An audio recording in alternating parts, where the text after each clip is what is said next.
7 Mei 2010, KD Duyung mendapat pengiktirafan Malaysia Book of Records.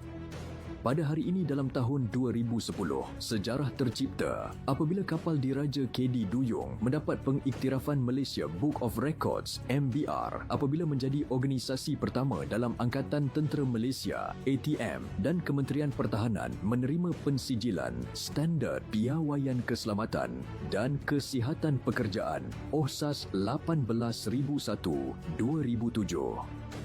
Majlis penyampaian sijil OHSAS tersebut disempurnakan oleh Yang Berhormat Datuk Seri Dr. Ahmad Zahid bin Hamidi, Menteri Pertahanan di atas kapal KD Lekiu di Lumut, Perak. KD Duyung adalah pasukan elit tentera laut diraja Malaysia yang bertanggungjawab melaksanakan semua aktiviti berkaitan dengan penyelaman, kejuruteraan bawah air, salvage, explosive ordnance disposal, EOD, improvised explosive device disposal, IEDD, demolisi bawah air dan pemusnahan periuk api.